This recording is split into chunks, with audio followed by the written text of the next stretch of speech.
Hey everybody, my name is Tovio, and we're going to pick up where we left off last time, which I have to figure out where we left off last time. Give me 1 second. Good news, I think I have my development environment pretty much fully ironed out, and the random permissions that OS 10 Catalina requires of me. I think I've got all that in place as well. Yeah, it was a kind of a painless process, or not very painful, at least, getting this machine into good working order, and I'm feeling pretty good about it. Let's see, I think we left off, let me just see where we left off. Yeah, I think it was here in the Galvanize prep materials. And as before, or if this is your first time tuning in, feel free to post questions in the Slack thread in the DS Basic Prep channel. If you are not part of the Galvanize Basic Prep, there's links in the description, and you can go ahead and join that if you want to ask me any questions, or if you just want to watch and code along, or if you're just exploring Python, that's totally fine. Okay. So I've got VS Code up here, I've got my terminal down here, and I've got our materials on Learn over here. So we left off with control flow. There's this section, control flow, and maybe I'll just pop this out and we can kind of look at where we're at in the grand scheme of things. So we talked Python basics, variables, scalar types, basic operators, control flow. Variables, scalar types, and basic operators. These units are pretty much encapsulated in the Python basics, and we're likely going to spin these materials back into here because it is a little bit redundant. So I mainly covered these, and I scanned through these in sort of a review fashion. But we're going to get more into control flow, and then we're going to kind of get into the meat of this in lists. Notice we've got multiple units on lists, and the way that we've built this pedagogically is sort of around some ideas in Python. So often you'll learn loops before you learn data structures, let's say. But we decided, since lists in Python are so core to iteration, we never explicitly have a unit on, say, for loops. We do on while loops later on, but we're going to get into lists, and we're going to kind of understand lists even before we get into writing loops that go over lists. So kind of before we get there, let's look at control flow. We did look at a little bit of if then, if else, if elif else in Python basics, but let's go through it again since it is such an important concept. So really, if statements are just, if this is true, do this thing, otherwise do this other thing. Or if this is true, do this. If not, and this other thing is true, well, then do that. Otherwise, do this other thing. And, it's kind of an intuitive concept, and we can kind of, I think we can breeze through these a little bit. This is still in the rudiments of Python. So let me just write a couple if statements. I'm going to make a variable. Let me do this. Let me make a variable called string. And notice string is not the data type string, which would be str. So I can actually name a variable string. And I'm going to have a string in here that says, let's say cats are awesome. and I might ask a kind of question of this string. I might ask, is there an A in string? And if there is, well, I'll do something. And this is easy to do in Python. It's semantically and syntactically very direct, very simple. And oh, I'm getting some feedback here. Maybe there's an issue with the audio. Let me see if I can rectify that. Give me 1 second.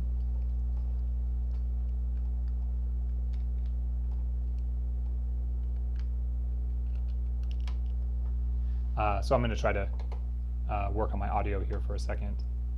Let me just look at what the concern was. I think the audio and video has a delay with each other, but can still follow along. Okay, well, that's good. I'm glad you can follow along. Let me see if I can make it a little bit better either way.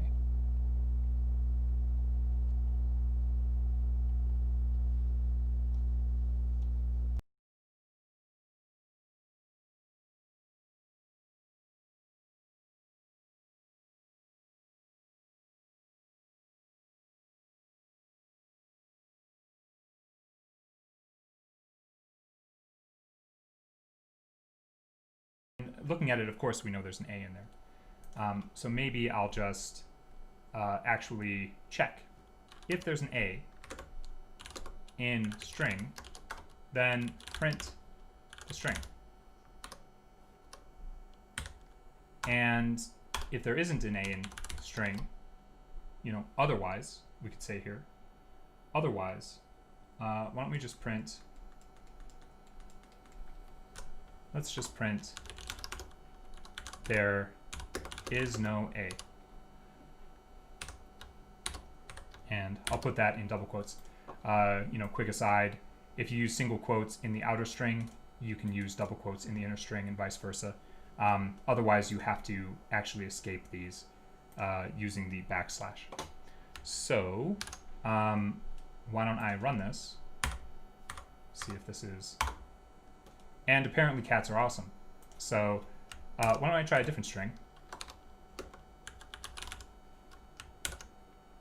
And let's do dogs are okay. And let's see what we get.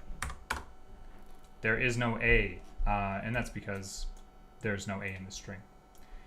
So let me just point out, this is an operator. This in operator kind of gives us the idea of membership in something. And we'll come back to that at a later time. But the result of this, right? The result of this is going to be a true or false. And we can see that if we just print whether or not A is in the string, right? This is going to be true or it's going to be false. And it's easy enough to see that. There is no A in the string dogs are okay. However, there is an A in cats are awesome. So in the case of dogs are okay, we got false and there's no A because we did the else statement because the if was not true.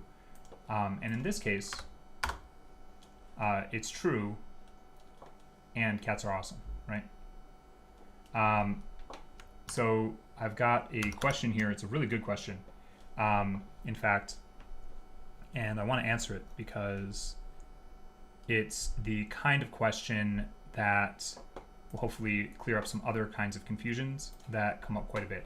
There's a question, can you use return true as well, or false if it is? So if I'm understanding this question correctly, it's really asking, can we use, instead of if A in string, print string, can we put return here? And let me just show you. Let me show you that we can't. And I'm going to talk about that a little bit because this is an important dilemma that a lot of students find themselves in, whether or not they should be using print or return. And I'm going to try to fix that sound delay issue. Actually, let me just try to fix that really quick. Let me make sure that my stream is utilizing. Okay, I think I am utilizing the correct microphone here. And are there any issues with the sound now? Is there still a delay?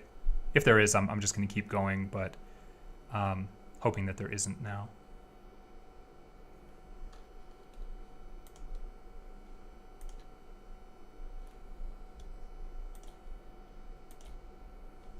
Okay. Not seeing any responses to that question, but I'll just keep going and I'll assume the best. All right. So I was talking about why we can't use return here. Okay, there's still a delay. Sorry about that. Oh, some people don't have one. Oh, that's okay. Well, I'm glad it's not on my end. But okay, that's nice. Okay. Yeah, sorry you're experiencing that. You might just try refreshing your browser. I think sometimes things get unsynced with encoded video. So, okay. Back to this. The difference between return and print and why we can't use return here, or why we shouldn't use return here. Let me go ahead and run this. And notice we're just getting an error. Syntax error, return outside function. And that tells us most of what we need to know. That, well, the error is that there's a return outside the function. Notice this is not a logical error, it's a syntax error. So we did something wrong in the writing of the language. And if we want to rectify this, and if we want to use return, then we can modify this, this logic that we have right here, and write a function. And I'll just do that. So def, I'm going to do is there an a. And we're going to pass in a string. In this case, it's okay that I'm using this name as a parameter, right? Even though I'm using it as a variable out here. It's okay for me to do that. You want to be careful so that you know what you're actually doing. And just to be unambiguous, maybe I'll just change this to example instead. So that variable that we named string, I'm now calling example. Okay. So I'm going to just delete this, and we'll just condense what we've got going on here. So in this case, I'm going to just change these prints to returns. And instead of printing to the console, now we are returning from a function. And returns should only live in functions. That's kind of their deal. They mark the end of a function's process. So let's say there is an A in the string, and there will be. Then this code is going to hit here. It's going to evaluate this this operation, right? A in string, true. So it's going to say if true, and if it's if true, then it will execute the code in here. And then it's going to return the original string, which is cats are awesome. Now, just to demonstrate that this doesn't necessarily put something out on our console in our terminal, I'm going to run this, and I'm going to pass in the example that we have above. So is there an A in the example? Well, we don't get any response here, right? There's no output because we are at no point printing to the console, printing to the terminal. Now, if I want to print to the terminal, I can wrap this in a print statement. So print is there an A of the example. In this case, we should get output of cats are awesome. So now this I'm going to further ambiguate and disambiguate this. I'm going to get rid of this print statement, and I'm going to replace these returns with prints. And this is just to demonstrate. I'm going to comment these out, and I think that we'll get a better sense of print versus return if we do this. Now, I can just run the function here without printing anything. And it's going to go here and it's going to ask, well, is A in the string? And if it is going to print the string. We're printing to the terminal from within the function, but we're not returning anything. And I'll prove that in a second. We're getting cats are awesome. Now, what if we print also on line 13? And if you tuned in last time, I went over this before, but I'm going over it again because it is so important. Differentiating between print and return. They are fairly unrelated. Print is its own function. Its only job is to send text to the terminal or to the console, to wherever print is sending to in your environment. Whereas return is the end of the function and it returns something. Now, if I run this, we get cats are awesome, none. Now, this none should be really telling of what's happening here. We are, by default, returning none. This may not be explicitly written in the function, but any function that doesn't have an explicit return is going to return none. And this is the kind of thing that will help you troubleshoot, right? If you run a function and you see some output, but you don't see any return, if you see this none, and let's say our challenge is asking you write a function that returns blah, blah, blah. If you see this word none, then it's a clue that your function is not returning anything. And that even if you're printing, let's say you're in Replit and it prints out to the terminal, even if it prints something, it doesn't mean you're returning something. So, that's a bit of we're meandering a little bit, but that's okay. It's study hall, and we want to make some of these things very clear. So I'm going to say if A in string, print the string. Actually, let's do this. Let's use return instead, and we'll get rid of these prints. And let's ask another question. Well, if there's an A in the string, return the string elif, and Python is sort of weird because we have this elif. It's not ELSIF. Different languages use different syntax. Some go as far as to have 2 words, but Python we have elif. So now let's ask a different question. Let's ask if elif, let's say capital C in string. Now notice that this is going to be true. Return IC. Now, what might you expect this to return, right? It's going to, what are we going to evaluate here is the real question. Are we going to evaluate these in order? Are we going to evaluate all of them? It turns out that we're not going to evaluate all of them. What we're going to do is look at this first one, and we're going to see that this is true. Given our example, cats are awesome, there is a lowercase a in there. And we're going to just return the string, and that's it. Cats are awesome. And notice we're not even evaluating this. There at no point are we going here. And that's something really important to remember, that if you have this if, elif, else kind of stack, you are only going to do one of these things. If you have an else, that's going to always execute if nothing else executes, right? So as soon as one of these executes, you are going to do that, and then you're going to exit the stack, right? And maybe I'll demonstrate this a little bit further with a variable called what to return. And I'm going to default this to none. This is a practice because I don't have something in there yet.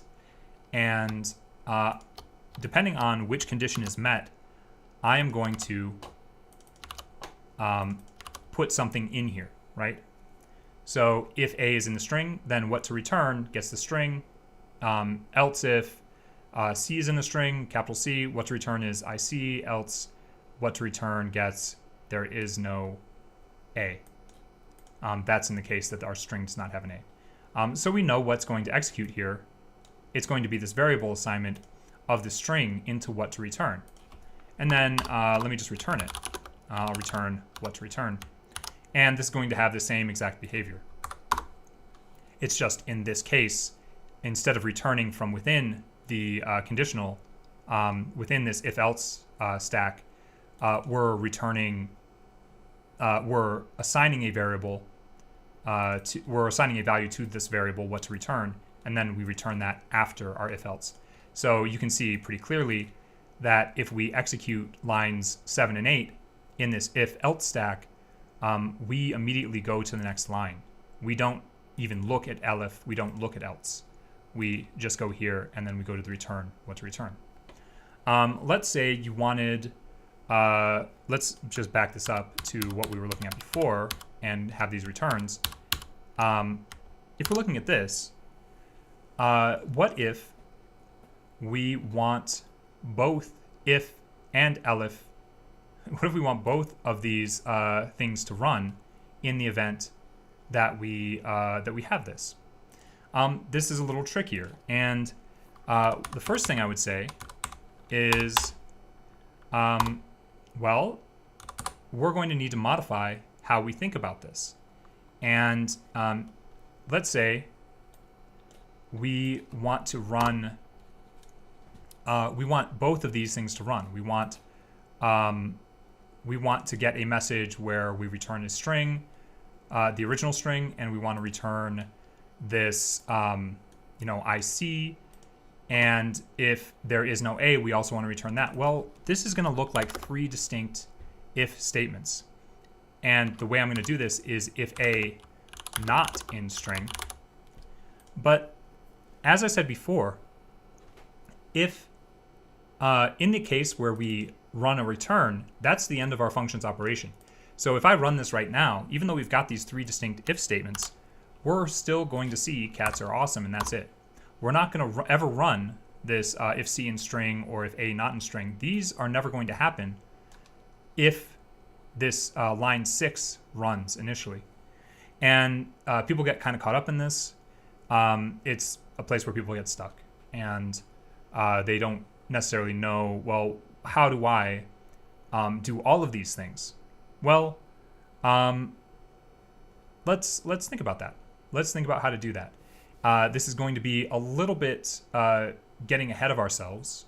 We won't really see these kinds of operations until we dive into strings, but let me show you a way that we can get all of these messages to print.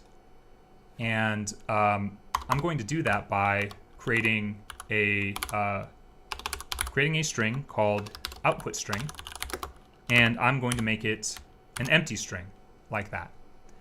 And instead of returning, I'm actually going to add to the string. We've got these increment operators, and I'm just going to kind of extend. I'm going to extend this string. So I'm going to extend the string first, and then I am going to put a line break in here.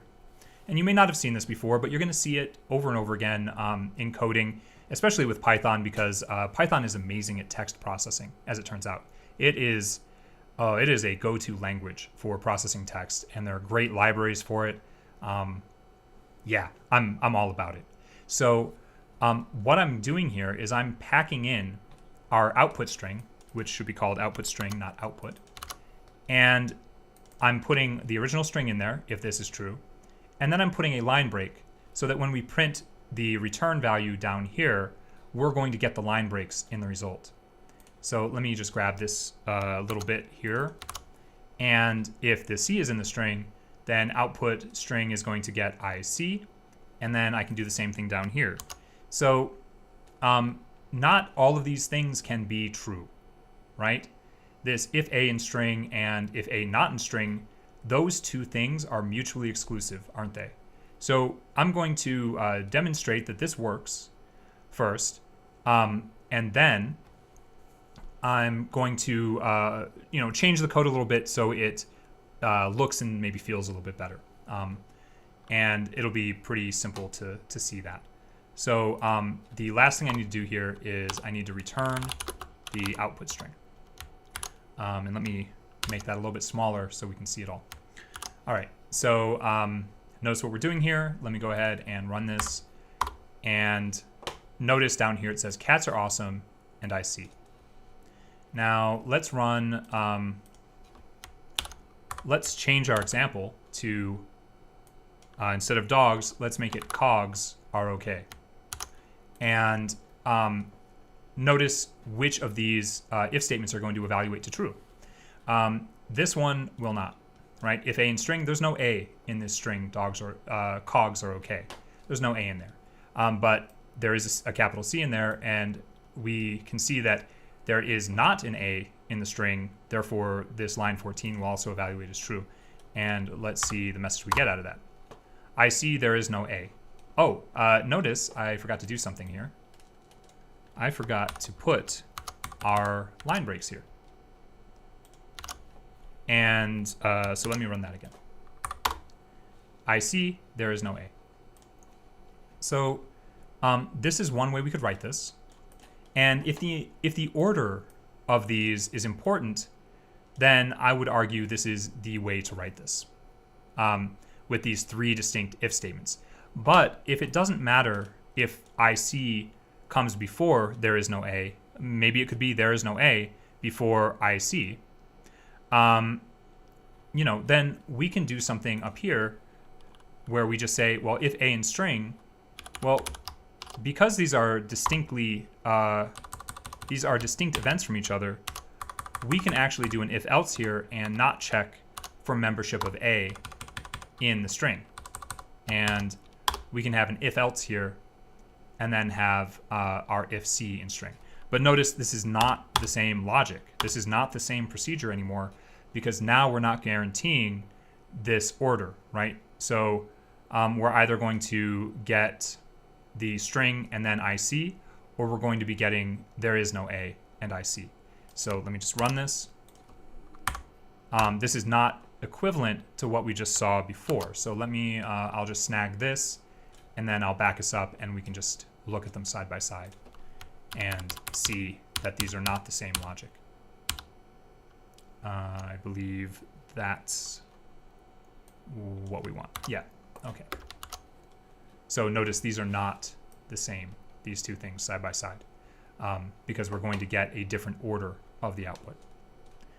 These are all little, they may be subtleties, but this is the kind of thing that when you're considering the control flow, right? The control flow, the flow through your program using if, elif, you might be, if order is important, you might have to choose between a structure like this and this structure that we're seeing over here, where we have the if else and then the if. Okay. So I know that's a bit of a dive. You know, a little bit of semantics. This is the condition. A condition is going to evaluate either to true or false, as you know, as we've been seeing.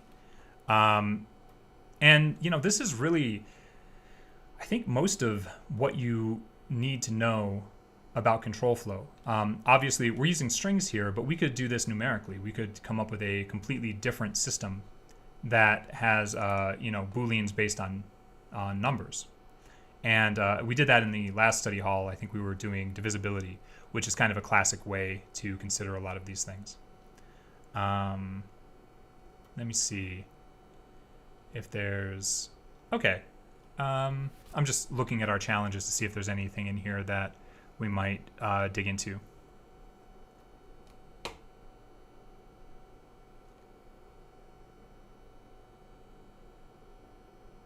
Okay, I think we're good. Oh. This is fine. Yeah, okay. So that, I think that should all be, I think we actually covered a few sections here. We covered if, elif, else, and there's a divisibility example here, or actually this is a divisibility challenge. I'll leave that to you. Just remember that divisibility is, you know, you use, if you want to know if a number is even, then you ask, is the number modulus 2 equal to 0? That's to check for evenness. if a number is odd, if modulus, if num modulus 2 equals 1, right? Then that's an odd number. Okay. Comparison operators. Yeah, let's get into these. I think this is a bit of a revisit from last time, but let's consider the comparison operators. So I often will call this the equivalence operator, this double equals. And we can say there's greater than or equal to, there's less than or equal to, and really that's the majority of our operators. We also have membership. We have, well, before I touch on membership, we have equivalence. We also have not equal, right? Not equivalent. And, you know, I really should just call these equal operator. I don't know why I call it equivalence. There's another operator that can check to see if it's the same object, and that's is, but let's not worry about that. That's one of those things that will come up quite a bit later, and not in this course, actually. So let's only deal with what we're going to talk about in this course. So we've got the equals operator, the not equals operator, greater than equal to, less than or equal to, and then we've got, I'm just going to include in, and not input, thank you VS Code for autofilling when I don't want you to, and we can say not in, right? And we just used in and not in, and this just checks membership in a list or a string or something like that, a dictionary or a set. We won't worry about these right now, I don't think. Let's see what's in the lesson. So the equals operator, you know, in this case, 5 equals 5. And if we were to print this, we're going to get true. We're basically just asking the question, does 5 equal 5? You know, we might ask the question, does 4 not equal 5? And again, that's going to be true. And we can ask, well, we can ask all kinds of similar questions. We can ask, is 5 greater than 4? Of course, this is true. Is, you know, 6 greater than or equal to 4? I'm just going to make all of these true just to go through them. You know, is 4 less than 5? I think you get the idea here.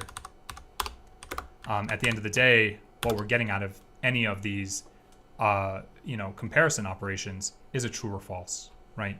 So, yeah, let's just put in one last one. Oh, that won't run. There we go. And let's, I'll just do that.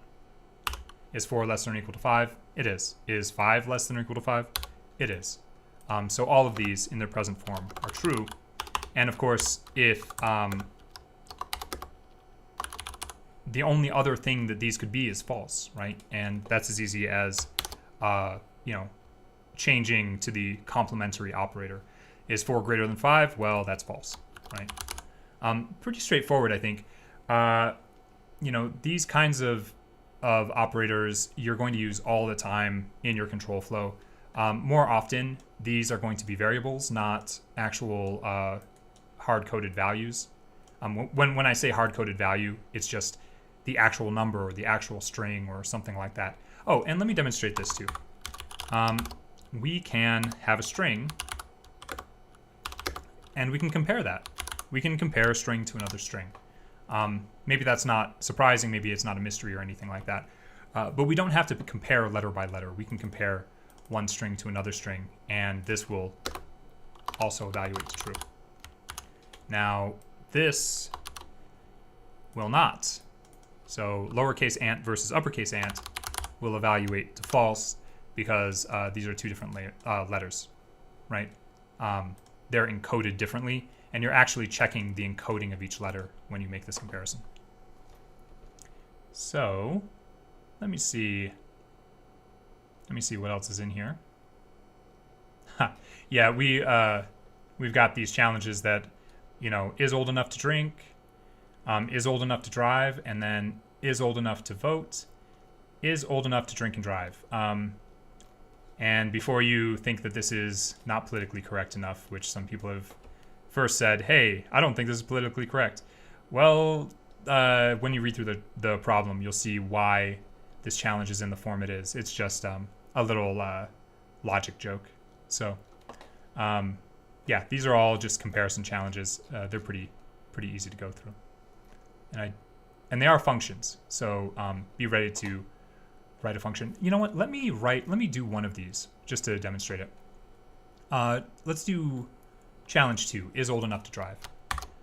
Just to, I just want to show you something, that this is a very, very easy function to write. So is old enough to drive.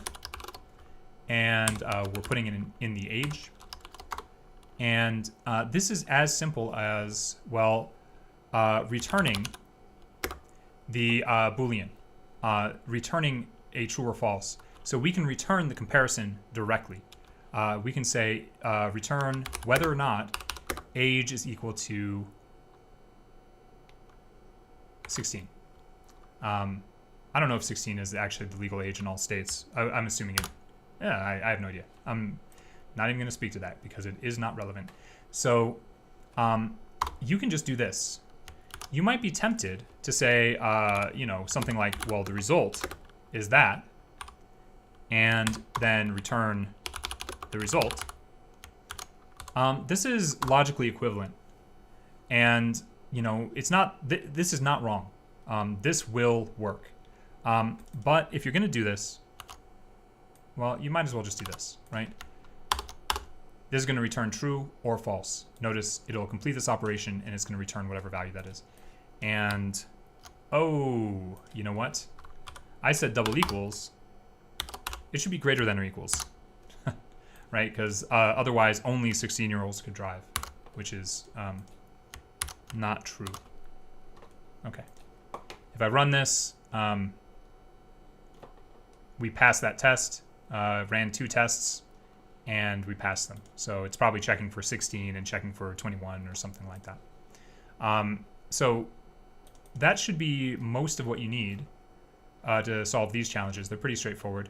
I just want you to recognize that you can return an operation like this, a Boolean operation. Other logical operators. Oh, here we go. I didn't talk about these yet, but let's talk about them. So we talked a little bit about not. We've also got and we've got or. And these are sort of pure logic operators. You're going to see these come up in sets in the intro to stats. These will be talked about in there as well. So let's talk not, and, or. I'll go ahead and comment these out and look at these one at a time. So these are pretty straightforward. We already saw not, right? Which we can represent as print a in cat. That will obviously be true because there is an a in there. And a not in cat is going to be false because there is not an a in there. If we want to use and, let's just take the same statement, and let's put another statement in here, and we'll talk about it. So and d not in dog. So looking at this, I'll go ahead and comment that out, which is going to be true on line 3. Let's run this. And, I don't know why I'm getting 2 falses. Oh, because I didn't save it. Oh, I'm sorry. Line 3 is going to be false because we're doing a not in cat. On line 7, we're getting a false. And notice this is false and this is false. And that makes sense, right? False and false. These are both false statements. We're going to get false. What about if the left side is true and the right side is false? Well, let's find out. We do A in cat and D. Oh, you know what? I misspoke. Let me just back up here. A not in cat and D not in capital dog. This is true over here. I misspoke. Let's let's just say this explicitly. That's false. And this is true because there is not a lowercase d in dog. Now, let me just make that capital, and I'll change that to false. So false and false, right? I am simplifying this expression, A not in cat and D not in dog. I am simplifying it to false and false. I am sorry for VS Code's pop-ups. I really should have fixed that beforehand. I usually turn off all VS Code's pop-ups because they drive me a little bit crazy, to be honest. Okay, so A not in cat and D not in dog. This is the same expression as false and false. Okay, so that's one case. And the result of this is, of course, going to be false. So let me just put that up here.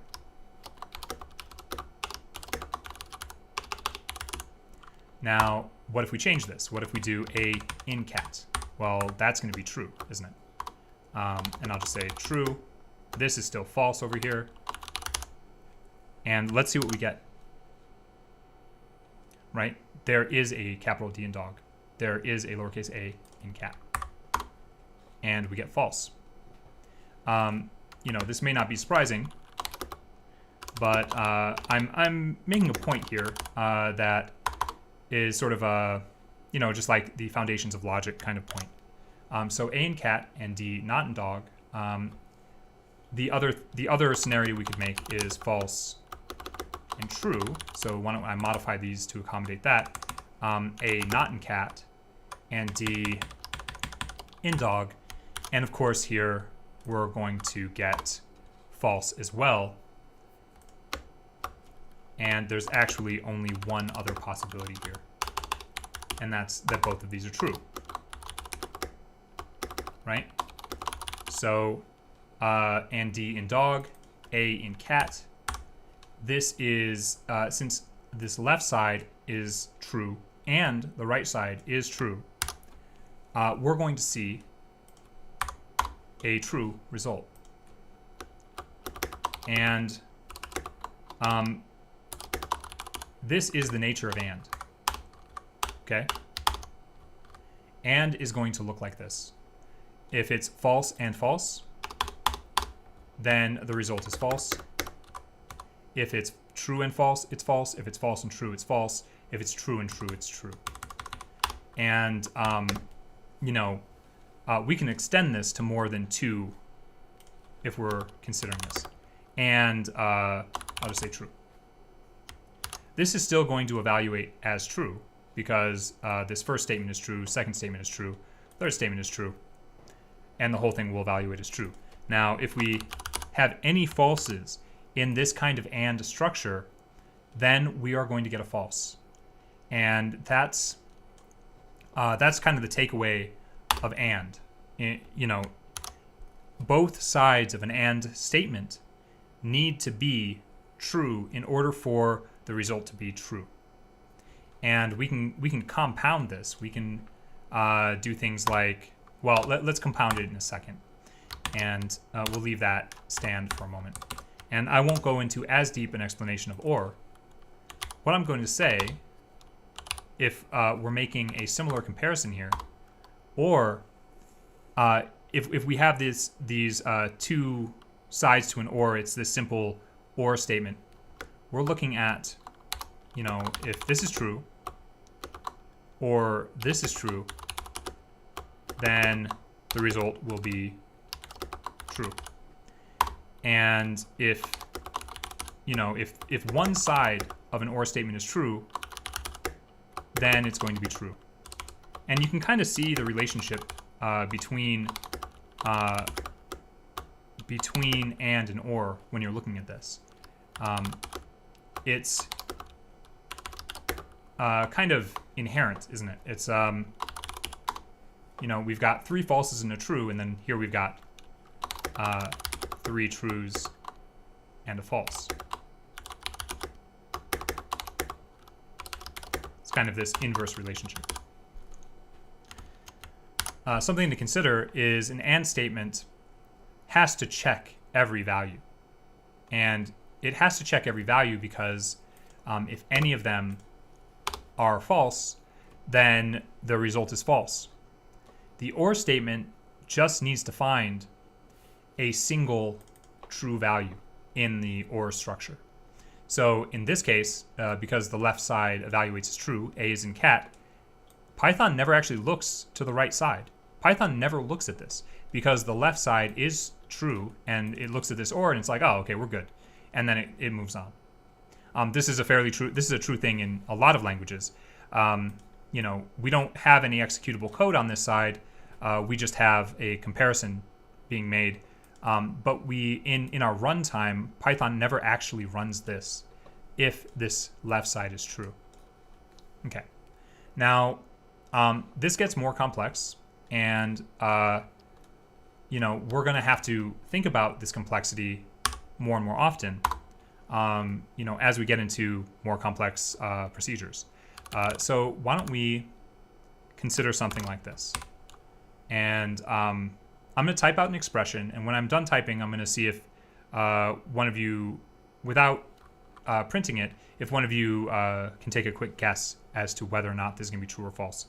So true and then I'm going to put parentheses here, and I'm going to say false or true, and let's wrap this in parentheses. Oh, these pop-ups, they are making life hard. Okay, and let's do an AND statement out here. We'll do false there, and let's wrap this in more parentheses. And let's do an OR here, so OR, and let's say true and true. And let me turn on word wrap. Okay, I'll just back it up a little bit, or maybe I'll. So what do you think about this? Just throw it into the chat. What do you think this is going to evaluate to? True or false? I know there's a little bit of delay, so probably need to tell a 10-second story. Is that even possible? I ate earlier today. That's a pretty quick story, I think. Okay, there's some statements that this is going to be true, and let's walk through this. In fact, I'm going to decompose this because this is I don't know, when you if any of you have gone to school for computer science or for logic, electrical engineering, you end up having to do a lot of these kinds of structures. They don't necessarily use true or false. They'll use different kinds of things, but you're dealing with ands and ors a lot. So let's do true and true or false. Okay, so let's decompose this. False or true? Well, this is true, right? True and true. Okay, well, that's true. That's nice. And then we've got false and true, which is false at that point, right? And then we've got, we're going to evaluate true and true first. It turns out that and will be evaluated before or, and so we can cross that out, and we're left with true or false. And as most of you, well, all of you pointed out here, because it's an or, then it's true, which is, so this kind of decomposition you might need to do sometimes for fairly complex Boolean expressions. And that's what we call this here, right? This is a Boolean expression. A Boolean expression will result in a true or false statement. And this turns out to be true. So we can just verify that. Hopefully, yep, true. Awesome. Let's look at these functions. Oh, this is nice. I'm not gonna solve this here, but I do like this. how can you make an or statement out of ands? And that's essentially what this question is asking. Complete the function called special or. Special or takes two Boolean expressions, true or false. It takes two of those. And it returns the result of an or operation, but you're not allowed to use or when you write this function. And if you think about it for a bit, there's a way you can do that. And yeah, it's just one of those nice things to be able to see in your composing and decomposing of Boolean expressions. Is either even or are both 7? Okay, that seems pretty straightforward. Is either even and less than 9? Sure, that's a variation on that problem. Okay, awesome. Okay, and we're into lists. And here's where everything, I don't know, I'm probably gonna say this over and over again. Here's where things get, really exciting for programming. But, that's been, I don't know. I don't need to say that. This is where we start getting into some of the really powerful stuff that you can do with Python, is when we get into these collection types, or, we've looked at scalar types, and now we're looking at collection types. So lists are collections of things, and we're going to see that we can use these for all kinds of problems, and they're really, really helpful. So creating a list, distinguishing scalar values from collections, and recognizing a list. I think this is pretty straightforward. So how do you create a list? Well, you can just say list gets, and we use these brackets. That's a list. And how is this different from a scalar type? Well, let's have x is 7, y is 27.3, and let's say, let's just say z is true. So we can set up a list, and this is creating an empty list on line 2, but let's set up a list that already has values in it, and that's as easy as saying x, y, z, and let's print that list. Right? So list is going to get these elements, and that's what we call them generally. We call them items or elements. List has x, y, and z, and let's just print it. So notice what we get here. This is, oops, let me actually grab that. This is what a list looks like, right? It's just going to be elements separated by commas.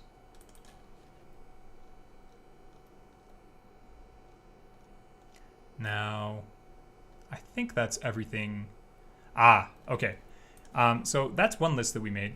Let's make another list. Let's do A gets squirrel, B gets other thing, and C gets I guess a Ferrari, I don't know.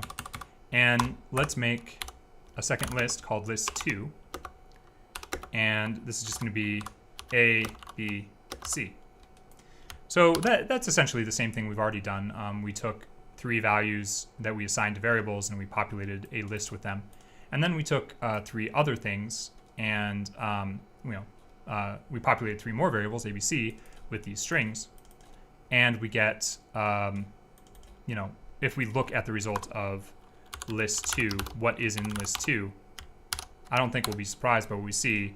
We're going to print 2 lists. We're going to get that first one with numbers and the second one with these strings that we made up here. Now, what if we want a list that is composed of these values and then these values? Well, that's easy. Let's make list all, and that's just going to be list plus list 2. And let's see what we get out of that. Let's print list all. And notice list is the first 3 elements of list all that we see here, 7, 27.3, and true. And the second 3 elements, squirrel, other thing, and Ferrari, are here. So this is, when we see this addition operator, when we, in this case, it's a concatenation operator. It's meaningful. That's kind of an intuitive meaning, right? We can take this and add these other elements to that, and we're assigning that to a new list. Pretty easy, I think. And we'll see this in a lot of other places. There's an intuitive sense to this. We'll see it when we get to strings in particular. Now, something that may or may not come in handy, actually I think this does come in handy for me quite a bit. Let's say you want to make a list of a certain length, and let's say that length is n, and let's say n is 21. And you want to fill n with all the same, or sorry, you want to fill some list with all the same value, right? That's pretty easy. We can do this. So something, right? And let's say we want 21 of these somethings. Well, we can just do this. Something times n. This is actually going to give us a list with something 21 times. That's a whole lot of something, right? Yeah. That's a convenience. That is what we call syntactic sugar, because it's really sweet that we can do that. It's something that you cannot do in a lot of other languages. Python is kind of amazing because of, well, it's kind of amazing because of how similar it is to spoken language, for one. It's also amazing because of things like this, where you're just like, you know what? I just want to make a quick list that is 21 long, pre-populated with a value. You don't have to declare an empty list and then go through and extend that list over and over again until there's 21 of an item or of an element in there. You can just do this intuitive thing of something times that, right? And that makes sense. Oh, there's a question here. Can I go back to cover challenge 1 in the Boolean topic? Yes. Yes, I can. Let me grab this URL. I'm just going to put this at the top of the file so that you know what? I think I just finished this. Let me I think I already talked about scalar versus collection. I don't think there's anything else to say there. And these challenges all look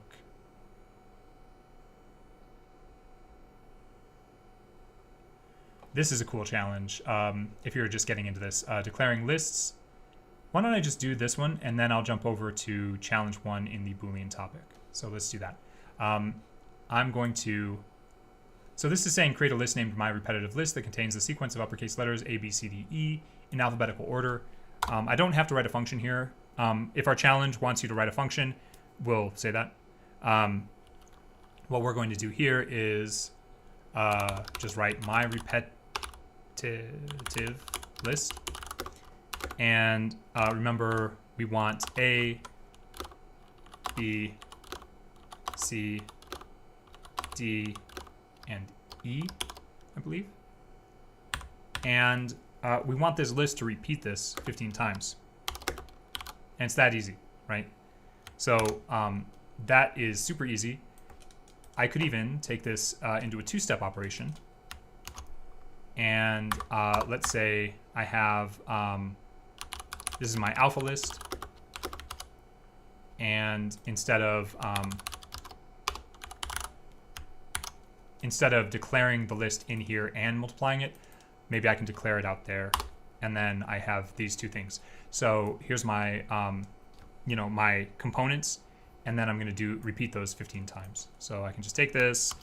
I'm assuming this will work. Pasting it in. I don't really doubt it's going to work, and it did. Okay. So let's go back. I'm going to click next and grab that URL. In fact, because we're going to talk about range after we look at those Booleans. So can I put challenge 1 in the Boolean topic. So let me track this down. Do you want to throw a link to this lesson? I'm just not sure I'm going to find it as quickly as I might find it pretty quickly. Let's see. It's under, I'm assuming we're under control flow, basically control flow, and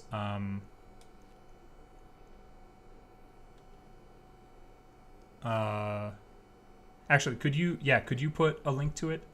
I'm not sure which challenge one we're considering here.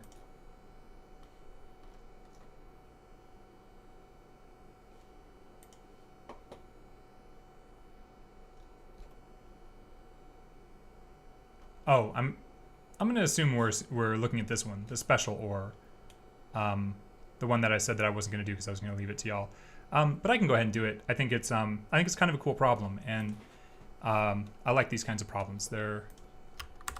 I'll start doing this one, and if this is not the one, just let me know. And okay, so takes two Boolean expressions as parameters, okay, and it gives us a function header here, so I'll just copy that as it is. Special or, def special or, and we can't use or, but this is going to be an or statement. So why don't we, I always have to think about this just for a second. So let's consider again the space for or. You know, we've got true or true, which is true. We've got true or false, which is true. We've got false or true, which is true. And we've got false or false, which is false. So if you're looking at this, you might already see the answer, right? False or false. I'll go ahead and solve this one really quick. So false or false is the only instance where this is false. So I could say something like, if okay, this person, the person asking is saying that they get it, but I'm close to solving it. I'll just solve it. If you want to just close your eyes, if you don't, if you want to solve it on your own. Otherwise, I'll just go ahead and finish this because I started it. So the only instance that is going to be false is here. So if expression 1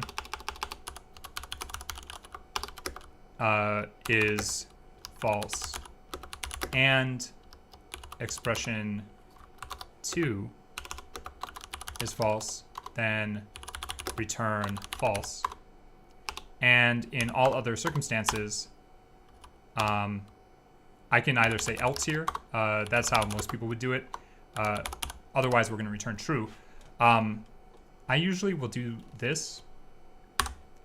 When I write code like this, that's my tendency. I won't put an else in if I don't have to. I don't think that's good practice. So I'm just going to put an else in here. I don't know. I like the shape of not putting an else. I don't know if that makes sense. There are these like things that become idiosyncratic behaviors for coders as time goes on. And if I run this, I'm assuming this is going to work correctly, and it does. So yeah, we're just isolating the one occurrence of false and false. Nice. Yeah, there's a comment in here. I'm just going to copy and paste the comment, and I'll put it up here.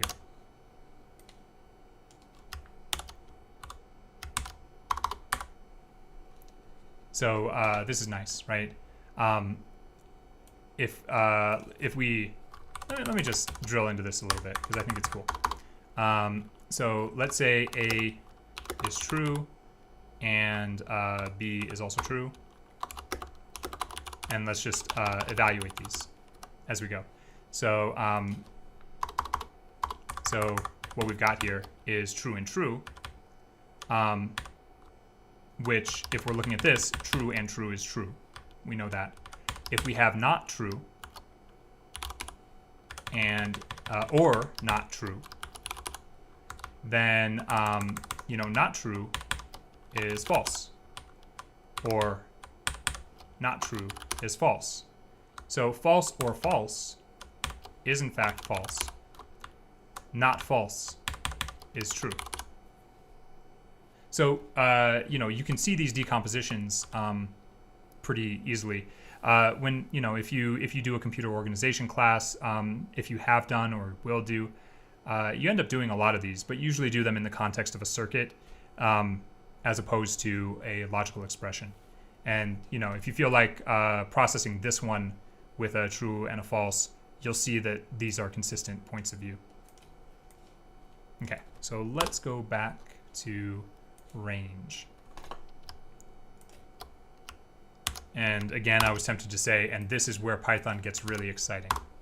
But Python's kind of always pretty exciting. Let's do the overview here. List basics overview. We did declaring lists, and we're on range function. That's right. Okay, great. So range. Here's what we'll be doing with range is generating a series of numbers. Sure, we can generate a series of numbers. We can start at any arbitrary starting value, and we can change the number of steps. And yeah, okay, this is all, and this is all going to be building blocks for what we see next. So this is easy enough to do. Let's just print a range. And I want to point this out because this may be confusing at first. I'm going to print the range from 0 to 20. And let's see what's included here and what is not. Obviously we're starting at 0 and we're ending at 20. But are we ending at 20? Well, I'm saying that as an indicator that maybe we're not. But what do we have printed out here? I'm just going to show you this. This is kind of obtuse, isn't it? We're like, oh, you want to print that range of numbers? Well, here's range from 0 to 20. It's just this, range 0 to 20. And that's because range is not actually giving you a list in Python. It's doing something else. And let's just look at the type of this, right? We've talked about type a little bit. And let's just see. Let's just see the type of this. It is a range. It's not a list. So something that we talked about fairly early on is casting. If we want to get a list out of this, we can go ahead and make it into a list with this list function, right? So list open close parentheses. And I'm going to start, if I haven't already, I'm going to just call these parens. I don't generally call them parentheses. I just say parens, like open paren, close paren, things like that. I don't know if that's optimizing my time in the world or anything like that, but it's what I learned to call them. So I'm probably just going to call them parens. So here we've got list open paren range from 0 to 20. So let's look at what range, when we convert it to a list, what it gives us. Gives us 0 and traveling by ones all the way up to 19. Up to 19, right? So when we say a range from 0 to 20, we're not actually talking about the range inclusive of 20. We're saying the range up to and excluding 20. So numbers from 0 to 19. And there's a practice I have in Python, and I have some idiosyncratic coding practices that I think are really nice for my own troubleshooting and potentially for other people to understand my code when they read them. What if I want to include 20? Well, I could do 21, right? I could also do 20 plus 1, right? And this is the same thing. It's just an operation, right? 20 plus 1 is 21. But here I'm communicating to somebody, hey, I'm intentionally including 20 here. I'm doing that on purpose. And I do that, as a teacher, I think it's easier for people to understand code sometimes if I do these little things. So I just do range 0 to 20 plus 1. If I run this, notice we include 20 now. So 0 to 20. Range is kind of nice for a lot of things. Oh my gosh. Okay, let me just complain for a second here.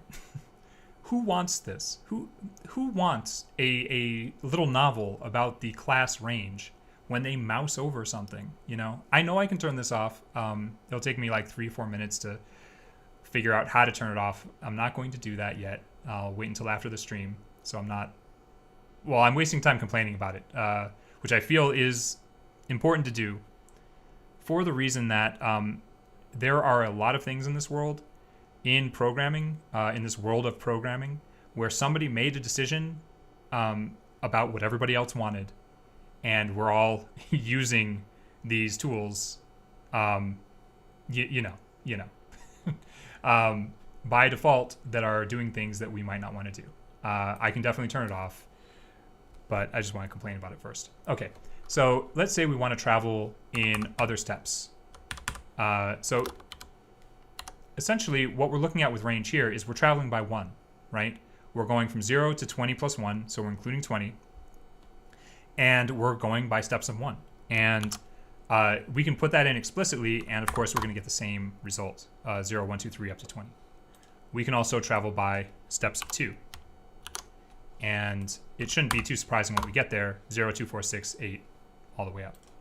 Steps of 3. And again, not surprising, 0, 3, 6, 9, 12, 15, 18. This is pretty cool, to say the least. This gives us the ability to kind of use a little bit of logic when we're setting up a list of numbers, right? This gives us the ability to use some logic where we might want to limit a set of numbers to just the things divisible by something else, right? I could say there's an upper bound, and I'm going to call this upper inclusive, and let's set it to 97. And instead of going from 0 to 20 plus 1, let's do upper inclusive plus 1, and let's do our lower. And lower is going to be, let's do 14. And so we're going to have the range from the lower to the upper inclusive, and then we'll go by steps, right? So steps, and let's do 7. And we can do this, steps. And this is just going to give us all values from 14 to 97 by 7. So 14, 21, 28, 35, 42. These are all numbers divisible by 7, as it turns out. 14 divisible by 7. We could change this to 17, and then we're going to have, 17, 24, 31, etc. Is there anything else in here? Oh, starting at any arbitrary value, going up to any arbitrary value. I think we covered everything in this lesson. I'll just scan through, see if there's anything in there. That looks, yep, that looks good. Oh, the only thing I didn't say, and this may not actually be obvious, right? You can start your range at a negative number. That is not a problem. And notice we start at negative 170, we subtract 7, negative 163, et cetera, right? This is all the way up to 96 by 7s.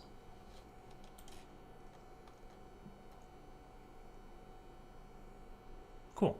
Yeah. And these questions are essentially, they're no more complex than what we just looked at. So, if you want me to solve any of these, just let me know, and I'll come back to them. Cool. So, are ranges exclusively for numbers? That is a really good question. And let me...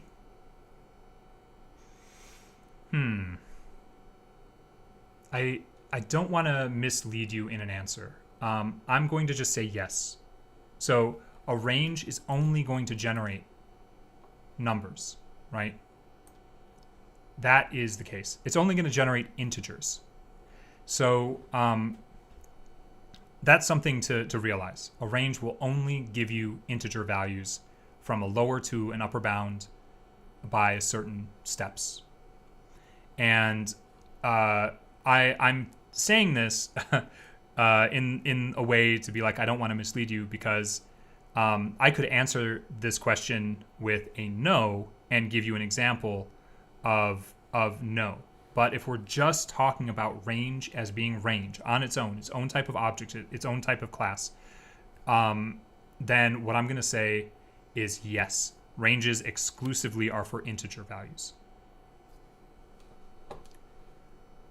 Here's a good question. What's the module library that lets us get lists of symbols? Upper, lower, alpha plus num, alpha plus num plus symbols, all printable. Okay, you know what? Let me take an aside here, because the question I answered previous, are ranges exclusively for numbers? I'm gonna stick by that.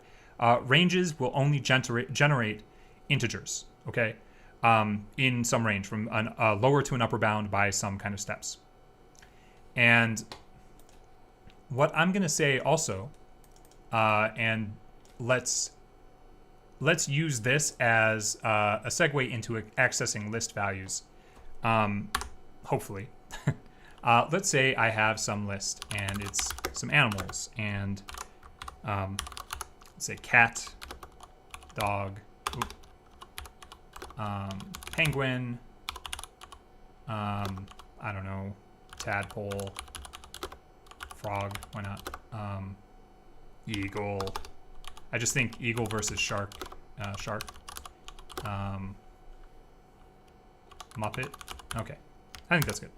And let's multiply this by, I don't know, by 30. Yeah, let's do 30. And we're not doing anything with animals yet, but let's set a lower of 0, an upper of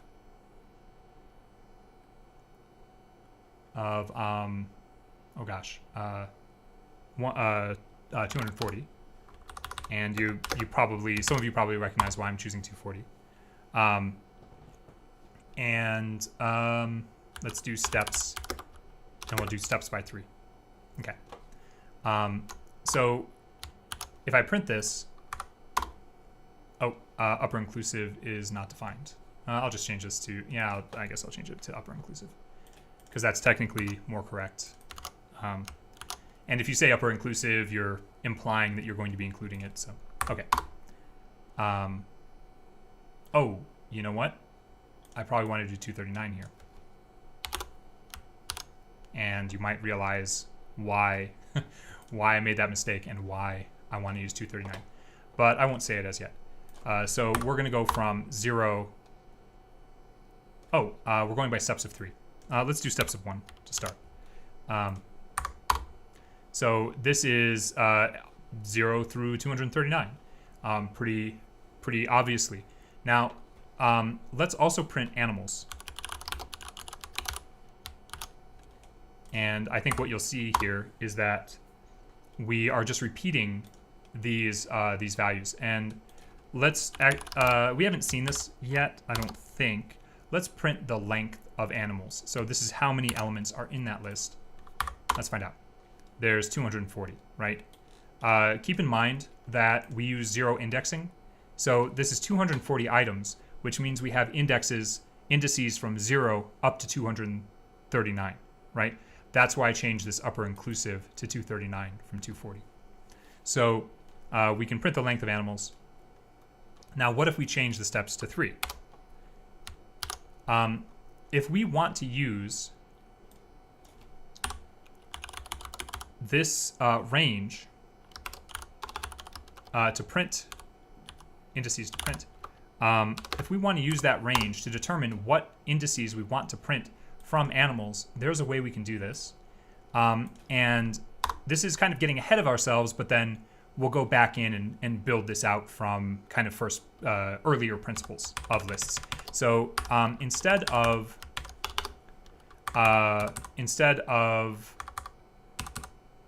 well, let me just do it. I'll just do it, and then we'll see. So if I want to access a value, a single element in animals, I can do this. I can say animals. Let's say I want to access the 21st element.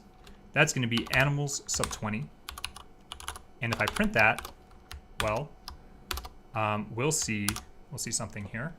I'm not sure what that'll be offhand. It turns out it's a frog.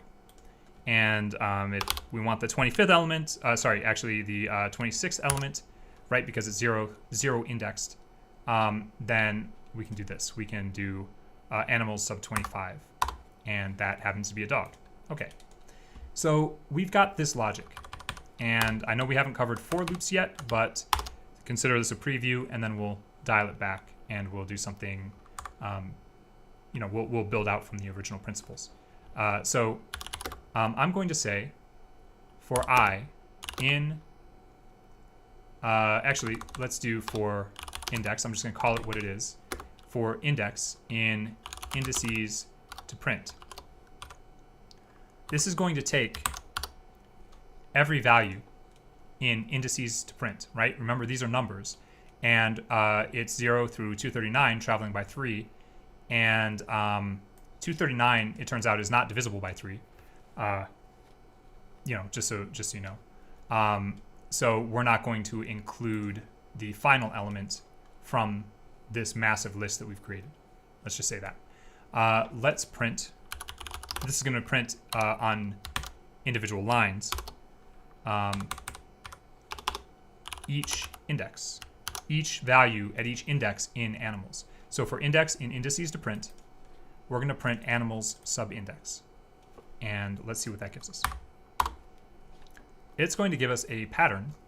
And that pattern is going to repeat by some, I'm going to call it some, oh gosh. Trying to think of it in terms of rhythm. I would think of it as a polyrhythm on, by some syncopation. It's going to print by some syncopation here. So cat, tadpole, shark, dog, frog, muppet, penguin, eagle, cat, tadpole, shark, dog, frog, muppet, penguin, etc. So that's what we're doing here is we're printing each animal at each index that we've defined from this range.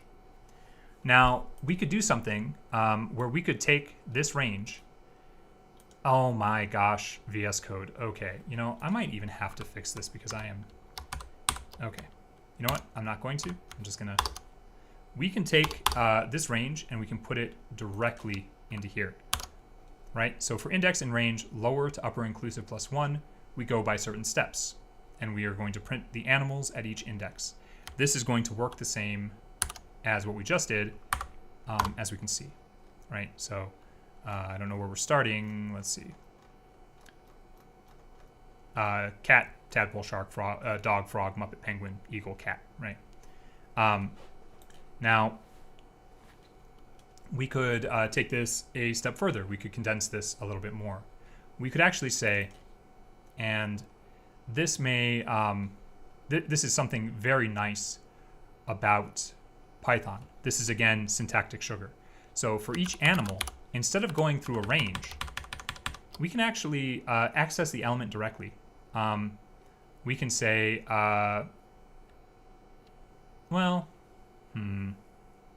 yes, we can. Yeah, so let's do this. I'm just trying to think if we're getting too far ahead of ourselves. I'm going to dial this all back, and we'll get back to the basics of lists, but just to explore this for a second.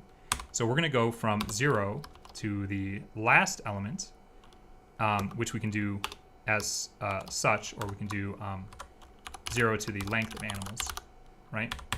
And we can go by 3. And this is another way.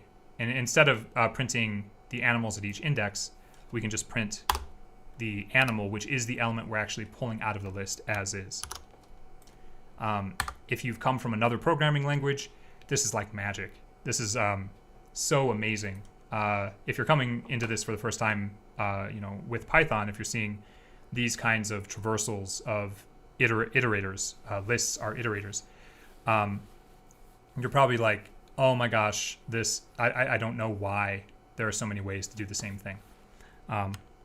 And both points of view are completely valid. And let's just see what this does. So we're going to have cat, tadpole, shark, dog, frog, muppet, penguin, eagle. The same pattern that we saw before. This is just another way that we can do this traversal. So we just talked about range, and we kind of segued range into not only accessing values in a list, but also different ways, kind of all the ways to traverse a list, which we will get to in 2 units in a very direct way, but let's dial it back, like I said. So we have this animals list. Let's think about this. So notice again, this has a length of 240. There's 240 elements in there because we've taken this 8 length list and we've duplicated it 30 times on itself. So if you want to see the length of a list, it's just len of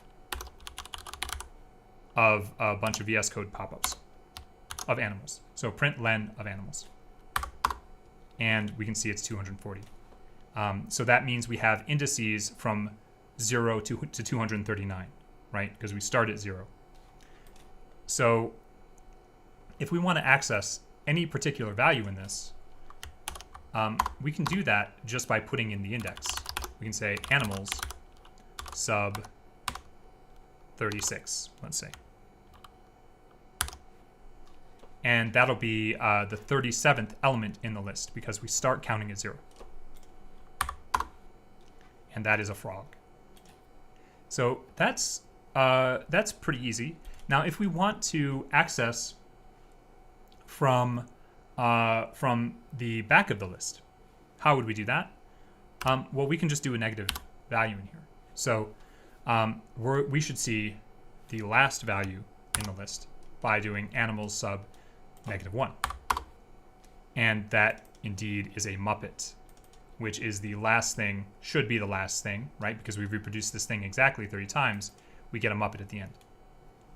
So print animals sub -1. And you may notice the semantics I'm using here. I'm saying sub, right? So I'm saying the data structure sub -1. That's how I learned to speak about this.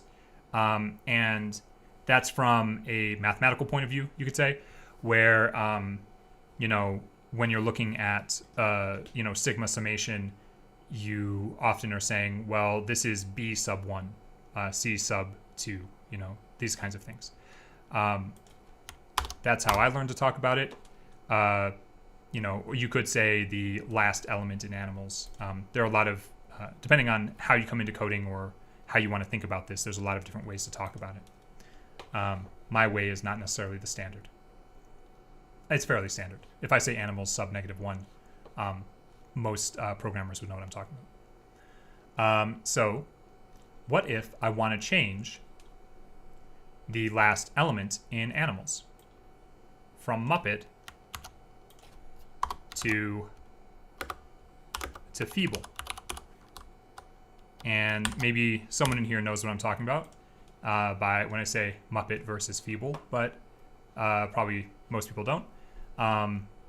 If I look at the last element in animals now, what I'm going to see is that I've changed it. And so, and we can see that here, feeble. So what does this mean? It means that lists are mutable. They are changeable. I think there's an E in there. Otherwise, yeah, okay. I think that's changeable. Okay. Lists are changeable. They're mutable. And so that means that they're different. They're collection types, and they are different from scalars, right? Our scalar values, a string is a scalar value. A number is a scalar value, right? An int or a float or something like that. But collections, depending on the collection, because some collections this is not true, most of the collections are mutable, which means that you can change the values that are inside of them. And that's great, because often we use lists or other data types to collect things, right? We can think about this as a collection up here. This is a collection of repeated values. And the lists are special because they're in order. They maintain order, right? So we can say we can access these by their indices, which are in order. That's kind of nice. It comes in handy in a lot of situations. Oh, there's a brief statement here on unpacking. Now, this I will demonstrate a little bit differently. I'm going to use a different list here.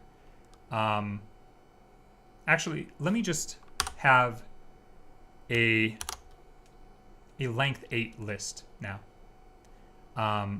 In this case, we'll leave this modification, this animals sub -1, where we change Muppet to feeble.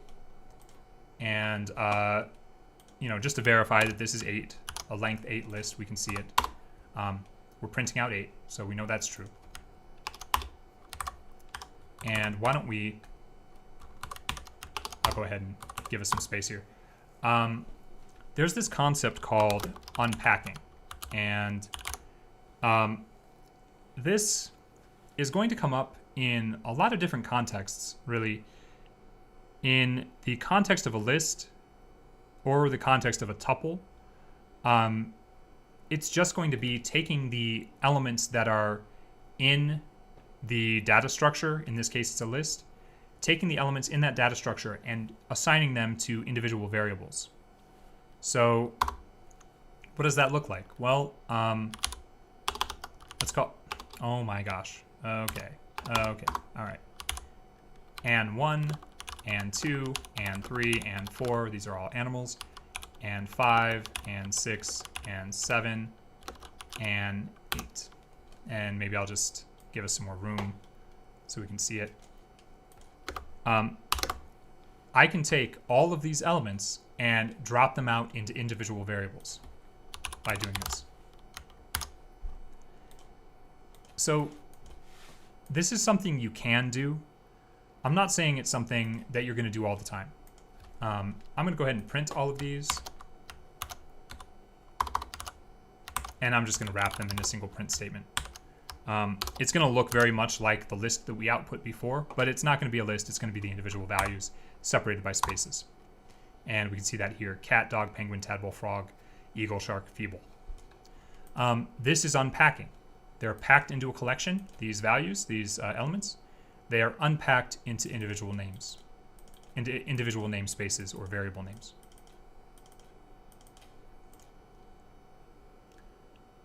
And I think that's it for this lesson. Let me see if there's anything in here outside of the scope of what we just talked about. No, these are all pretty straightforward. The main takeaways here are in regards to unpacking and, accessing and unpacking, right? Let me just, this is so important, I'm just gonna go over it one more time. To access, right, we can say you can access by the index. And so what we're seeing here is animals sub 3. This is going to be 0, 1, 0, 1, 2, 3. Notice index 3 is the 4th element, which is tadpole. This is going to print tadpole. So this is accessing. Then we've got assigning. And in this case, we're assigning to the last value, Muppet, we're replacing that with feeble. So in this case, we're accessing from the back. Now we could access, let's change frog instead. So -1, -2, -3, -4. Let's change frog to bat. And then if we print our animals, and we will in a moment down here, if we print this, when we printed frog before, we're going to see bat there. Unpacking, this is just taking all the elements and throwing them into individual variable names. Pretty straightforward there. And of course, we're just printing right there. So notice cat, dog, penguin, tadpole, frog has been replaced with bat, eagle, shark, Muppets. List membership. So we saw, you know what, let me continue with this animals thing. We saw membership. We had a quick talk about it today in terms of a string, if you remember that. So a in cat. This will evaluate to true. So what if we want to check membership in a list? It's pretty easy. So let's look for I don't know, orangutan. I think that's how you say it. Is there an orangutan in animals? Well, let's find out. I think it's obvious there isn't, and we should get a false, right? And we do.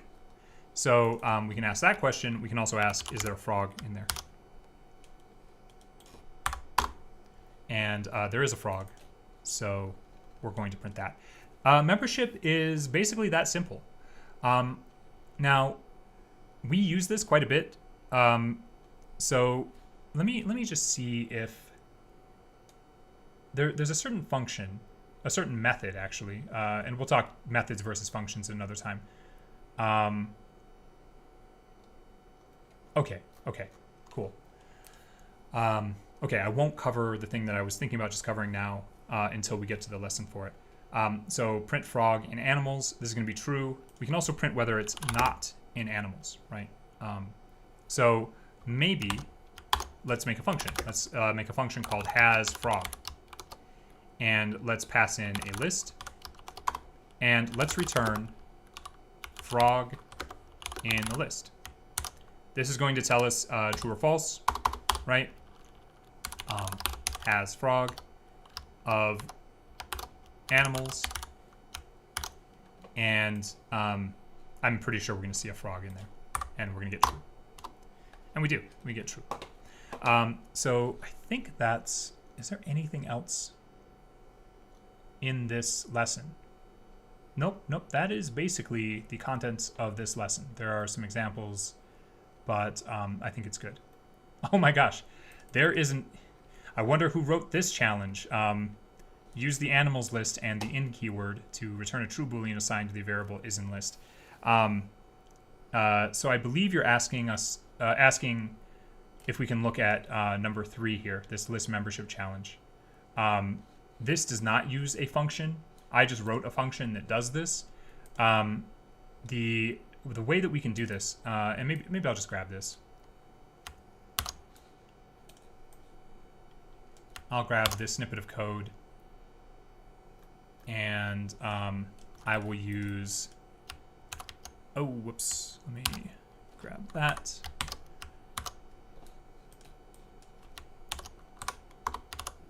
So we're making a new animals. Yeah, a new animals list. So we're going to ignore the other one. It's asking, use the animals list and the in keyword to return a true boolean assigned to the variable is in list. Similarly, use the in keyword to return a false boolean assigned to the variable is not in list.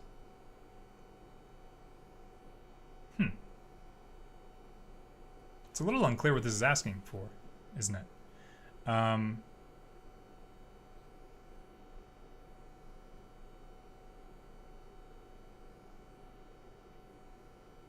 Huh. Yeah, I might need to make a ticket on this because I am a little unclear what it's asking for. Does anybody have a thought about what this is asking? Because I'm looking at it and it's like, well, is what in the list? Right? As described above.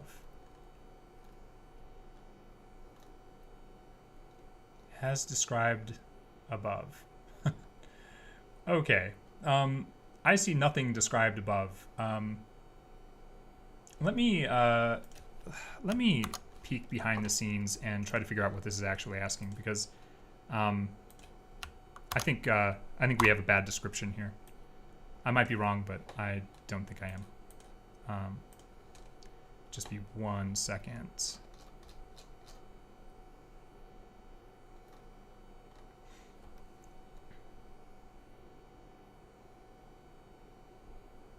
Okay. As described above. I have no idea where that description is. But what I would say, looking at our unit tests, is our is in list. We're trying to determine if there's a cat in the list, in this case, and that's just going to be cat in animals, and that is going to be true. Oh. Wow. Okay. I could say monkey in animals, and that is not in the list, right? A monkey is not in this list. A cat is in the list. But, I could say, I could do anything here. I could say bird, or I could say pickup truck, right? And I think this is going to work. It's not a great description that we put in there, and I'm going to make a note to correct this so that it's not completely obtuse.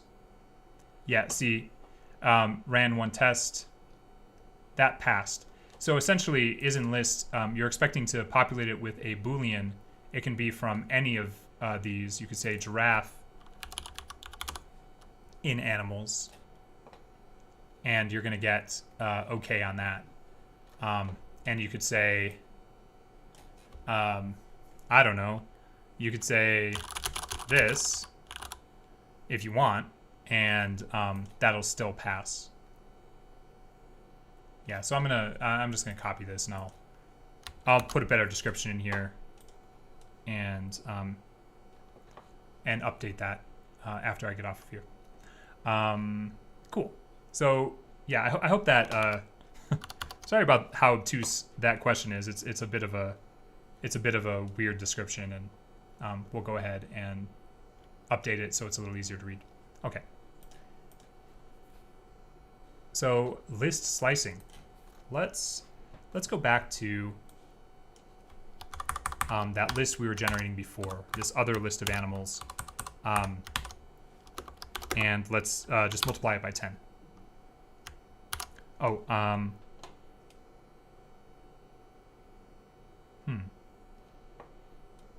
Okay, cool. Yeah, if that's clearer now, we just didn't we asked the question poorly, but I'll update the question and it'll look a little bit better than what we were just looking at. Okay, so list slicing. Sometimes you want to get a range of values out of a list, and I already did this once. I created a sublist from the original list, but we're going to look at this again. So at this point, animals has a length of 80, right? Because there's 8 elements and we're multiplying it by 10. And notice we've got these 80 elements. And and I see your question, and I'll get to it. I'll do this lesson, and then I'll jump over. We'll probably finish on your question.